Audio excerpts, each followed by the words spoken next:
بسم اللہ الرحمن الرحیم۔ السلام علیکم ورحمۃ اللہ وبرکاتہ۔ میں سہیل خان ہوں، آپ دیکھ رہے ہیں میرا یوٹیوب چینل۔ ناظرین، واقعہ کربلا تاریخ کا دردناک واقعہ ہے۔ یہ اقتدار کی جنگ نہیں تھی، اقدار کی جنگ تھی۔ دو شخصیتوں کی لڑائی نہیں تھی، دو نظریات کا ٹکراؤ تھا۔ یہ حق و باطل کا معرکہ تھا۔ یزید ظلم کا استعارہ ہے اور حسین ابن علی امن کی علامت ہیں۔ یزید جبر کا پتلا ہے اور حسین ابن علی رضی اللہ تعالیٰ عنہ صبر کا پیکر ہے۔ یزید اپنی بدنیت، فطرت اور طبع ناہموار کے باعث دنیا پر ذلت و رسوائی، ظلم و جبر کی علامت بن کر ابھرا، اور حسین ابن علی رضی اللہ تعالیٰ عنہ حق و صداقت کا نشان بن کر ابھرے۔ کربلا کے تپتے ہوئے ریزگار میں یزیدی اور حسینی دو کردار آمنے سامنے آتے ہیں۔ یزید بہدل کی بیٹی محسون کا ناپاک بیٹا تھا، اور حسین ابن علی رضی اللہ تعالیٰ عنہ محمد عربی صلی اللہ علیہ وآلہ وسلم کی شہزادی سیدہ عابدہ طیبہ طاہرہ حضرت فاطمہ سلام اللہ علیہا کا شہزادہ تھا۔ یزید دمشق کے اطراف میں سرجون اور جریر اختل جیسے اوباشوں کے جھرمٹ میں پل کر بڑا ہوا، اور حسین ابن علی رضی اللہ تعالیٰ عنہ کے گھر کا دروازہ مسجد نبوی کے اندر کھلتا تھا۔ یزید نشے میں دھت ہو کر نمازیں قضا کر دیتا تھا، اور حسین ابن علی رضی اللہ تعالیٰ عنہ کی کربلا میں نماز تہجد بھی قضا نہیں ہوئی۔ یزید ظلم کا دوسرا نام ہے، اور حسین ابن علی رضی اللہ تعالیٰ عنہ امن کی علامت ہیں۔ یزید نے زندگی میں ایک حج کیا اور شراب کے مٹکے ساتھ لے کر آیا۔ اختل اور دیگر گویوں اور مغنیوں کو ساتھ رکھا کہ سفر آسانی سے کٹ جائے، اور حسین ابن علی رضی اللہ تعالیٰ عنہ نے 25 حج سواری ہونے کے باوجود پیدل کیے۔ یزید حج بیت اللہ کے بعد مدینہ منورہ آیا اور شراب کی ایک مجلس برپا کی۔ حضرت امام حسین رضی اللہ تعالیٰ عنہ جب وہاں پہنچے تو شراب کی بدبو کو محسوس کرتے ہوئے فرمایا، یہ بدبو کیسی ہے؟ تو نشے میں دھت یزید بولا، یہ شام میں بنتی ہے، اور ایک جام منگوایا۔ اس کو پیتے ہوئے دوسرا جام حضرت امام حسین رضی اللہ تعالیٰ عنہ کی طرف پیش کیا اور کہا کہ ابا عبداللہ لیجئے۔ تو حضرت امام حسین رضی اللہ تعالیٰ عنہ نے فرمایا، میں اس کی طرف دیکھتا بھی نہیں ہوں، اور پھر وہ عشقیہ اشعار پڑھنے لگا۔ جب یزید کی شراب نوشی کا منظر حضرت امام حسین رضی اللہ تعالیٰ عنہ اپنی آنکھوں سے دیکھ چکے تھے، تو بتاؤ یزید کے ناپاک ہاتھ میں حضرت امام حسین رضی اللہ تعالیٰ عنہ کا پاک ہاتھ کیسے آتا؟ حضرت امام حسین رضی اللہ تعالیٰ عنہ جس ماحول میں پلے تھے، اور جس ماحول میں آپ نے پرورش پائی تھی، اور جس ماحول میں آپ رہے تھے، وہ پاکیزہ و تقدس مآب ماحول تھا۔ اور یزید کبھی اطراف دمشق میں، کبھی غوطہ میں، کبھی الخرسہ محل میں، اور کبھی کہاں داد عیش دیتا رہا، اور لہو و لہو کے اندر مصروف رہا، اور اس کی زندگی ان چیزوں سے عبارت تھی کہ وہ محرمات کو حلال قرار دیتا، اور شراب نوشی اس کی ہڈیوں میں رچی ہوئی تھی، اور شریعت مطہرہ کا مذاق اڑایا کرتا تھا۔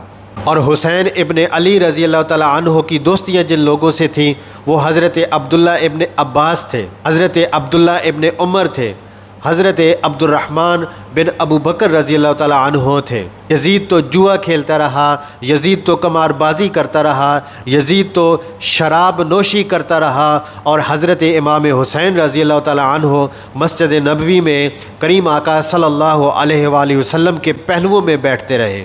زمانے نے وہ منظر دیکھا جب شہزادے سرخ جوڑے پہن کر حجرہ سیدہ فاطمہ رضی اللہ تعالیٰ عنہا سے نکلتے ہیں، کم عمری کی وجہ سے کبھی گرتے اور کبھی سنبھلتے ہیں۔ کریم آقا صلی اللہ علیہ وآلہ وسلم خطبہ ارشاد فرما رہے ہیں۔ آپ صلی اللہ علیہ وآلہ وسلم نے خطبہ چھوڑ کر دونوں شہزادوں کو اٹھا لیا۔ زمانے نے وہ منظر بھی دیکھا۔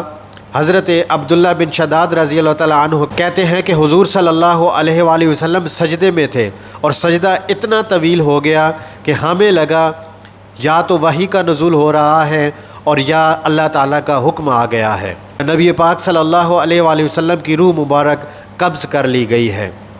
لیکن جب میں نے اپنی نظریں اٹھا کر اپنی ان اکھیوں سے دیکھا، کیا منظر تھا کہ حسین ابن علی رضی اللہ تعالیٰ عنہ حضور صلی اللہ علیہ وآلہ وسلم کی پشت مبارک پر سوار تھے اور میرے آقا صلی اللہ علیہ وآلہ وسلم سجدے کو طول دے رہے ہیں۔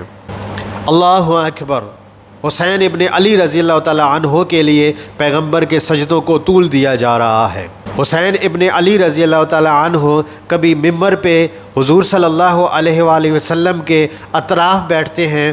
وہ منظر بھی دنیا نے دیکھا کہ حضور صلی اللہ علیہ وآلہ وسلم کے مبارک کندھوں پر حسین ابن علی بیٹھے ہیں اور حضور صلی اللہ علیہ وآلہ وسلم کی زلف مبارک کو پکڑا ہوا ہے۔ تو حضرت عمر دیکھ کر کہتے ہیں واہ واہ کیسی سواری پائی ہے حسین ابن علی رضی اللہ تعالیٰ عنہ نے۔ تو کریم آقا صلی اللہ علیہ وآلہ وسلم مسکرا کر کہتے ہیں عمر سواری دیکھتے ہو سوار بھی تو دیکھو۔ حضرت اسامہ بن زید بن حارثہ رضی اللہ تعالیٰ عنہ فرماتے ہیں رات کا ایک پہر گزر گیا تھا، مجھے حضور صلی اللہ علیہ وآلہ وسلم سے کوئی کام تھا، میں آقا کریم صلی اللہ علیہ وآلہ وسلم کی خدمت میں حاضر ہوا اور در دولت پہ دستک دی۔ حضور صلی اللہ علیہ وآلہ وسلم تشریف لائے تو چادر اوڑھی تھی، بکل کی ہوئی تھی میرے حضور نے، تو میں نے اپنی حاجت کہی تو حضور صلی اللہ علیہ وآلہ وسلم نے میری حاجت پوری فرمائی۔ لیکن ایک منظر میں نے دیکھا کہ حضور صلی اللہ علیہ وآلہ وسلم نے چادر کی جو بکل فرمائی تھی اس کے اطراف میں پہلوؤں میں ابھار تھا، جس طرح اندر کوئی ہو۔ مجھ سے نہ رہا گیا، میں نے عرض کی بندہ نواز چادر کے اندر کیا ہے؟ تو حضور صلی اللہ علیہ وآلہ وسلم نے چادر کو کھول دیا تو کہتے ہیں میں نے اپنی آنکھوں سے دیکھا ایک پہلو سے امام حسین رضی اللہ تعالیٰ عنہ لپٹے ہیں اور دوسرے پہلو حضرت امام حسن رضی اللہ تعالیٰ عنہ لپٹے ہوئے تھے۔ تو آپ صلی اللہ علیہ وآلہ وسلم نے فرمایا یہ میرے بیٹے ہیں، میری بیٹی کے بیٹے ہیں، اے اللہ میں ان سے پیار کرتا ہوں، تو بھی ان سے پیار کر، اور جو ان سے پیار کرے یا اللہ تو اس سے بھی پیار کر۔ تو ان کی محبت کا درس دیا، ان کے پیار کا سبق پڑھایا، کہا ان سے پیار کرنے والا مجھ سے پیار کرنے والا ہے اور ان سے بغض رکھنے والا مجھ سے بغض رکھنے والا ہے۔ ان کی تکلیف حضور صلی اللہ علیہ وآلہ وسلم کو بے چین کر دیتی تھی۔ حضرت سیدہ فاطمہ زہرا کے گھر کے قریب سے نبی پاک صلی اللہ علیہ وآلہ وسلم گزرے تو حضرت امام حسین رضی اللہ تعالیٰ عنہ کے رونے کی آواز آ رہی تھی۔ تو آپ صلی اللہ علیہ وآلہ وسلم نے فرمایا فاطمہ حسین کو چپ کراؤ، تو جانتی نہیں ہے کہ حسین کا رونا مجھے دکھ دیتا ہے۔ حسین ابن علی رضی اللہ تعالیٰ عنہ کو حضور صلی اللہ علیہ وآلہ وسلم رونے نہیں دیتے تھے۔ رسول اللہ صلی اللہ علیہ وآلہ وسلم جانتے تھے کہ یہ کتنے دکھ سہے گا، کتنی تکلیفوں سے گزرے گا، کتنے مصائب سہے گا۔ زمانے نے وہ گھڑیاں بھی دیکھی۔ حضرت حذیفہ بن یمان رضی اللہ تعالیٰ عنہ فرماتے ہیں میں حضور صلی اللہ علیہ وآلہ وسلم کی خدمت اقدس میں نماز مغرب کی ادائیگی کے لیے حاضر ہوا اور میں نے یہ اجازت خاص طور پر اس شرط پہ لی تھی کہ امی آپ مجھے اجازت دیں میں حضور صلی اللہ علیہ وآلہ وسلم کی خدمت میں حاضر ہوتا ہوں اور مغرب کی نماز ادا کروں گا اور پھر حضور صلی اللہ علیہ وآلہ وسلم سے عرض کروں گا کہ میرے لیے اور میری ماں کے لیے بخشش کی دعا فرما دیجئے۔ ماں نے اس شرط پہ اجازت دے دی اور میں حضور صلی اللہ علیہ وآلہ وسلم کی خدمت میں آ گیا۔ نماز مغرب ادا کی، سلام پھیرا تو میرے دل میں آرزو تھی میں حضور صلی اللہ علیہ وآلہ وسلم سے عرض کروں کہ میرے لیے اور میری ماں کے لیے دعا مغفرت فرمائیے، لیکن حضور صلی اللہ علیہ وآلہ وسلم عبادت میں، ذکر میں، نوافل میں ایسے مشغول ہوئے کہ نماز عشاء کا وقت ہو گیا۔ اذان پکاری گئی، حضور مصلی پہ آئے، نماز پڑھائی، سلام پھیرا تو میرے دل میں پھر خیال آیا کہ ماں سے ایک نماز کی چھٹی لی تھی، نمازیں بھی 2 ہو گئیں۔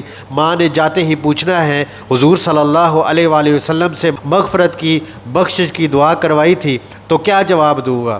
اور حضور اٹھے کاشانہ اقدس کی طرف چل دیے اور میرے دل میں یہ خیال رہ کر آ رہا تھا کہ ماں کو کیا جواب دوں گا۔ میں تو حضور صلی اللہ علیہ وآلہ وسلم سے بخشش و مغفرت کی دعا کروا ہی نہ سکا۔ جب حضور صلی اللہ علیہ وآلہ وسلم چل پڑے تو غیر ارادی طور پر میں بھی کریم آقا صلی اللہ علیہ وآلہ وسلم کے پیچھے پیچھے چل پڑا اور میری رفتار تھوڑی تیز ہو گئی جس سے قدموں کی آہٹ پیدا ہوئی۔ جب آواز پیدا ہوئی تو حضور صلی اللہ علیہ وآلہ وسلم نے رخ پھیرے بغیر فرمایا من ھذا، میرے پیچھے پیچھے کون آ رہا ہے؟ اور پھر خود ہی کہا حذیفہ تو نہیں؟ تو میرا دل دھڑک رہا تھا قلت نعم یا رسول اللہ صلی اللہ علیہ وسلم، جی جی حضور میں حذیفہ ہی ہوں۔ فرمایا کیا کام ہے؟ اللہ تجھے بھی بخشے اور تیری ماں کو بھی بخش دے۔ اب جو کام تھا جنبش لب سے پہلے ہی ہو گیا، یہاں تو لفظوں کا سہارا بھی نہیں لینا پڑتا، وہ بند لبوں کی بولیاں بھی سنتے ہیں۔ حضرت اقبال رحمۃ اللہ علیہ فرماتے ہیں کہ تیری نظر تو سینوں میں چھپے راز بھی جانتی ہے۔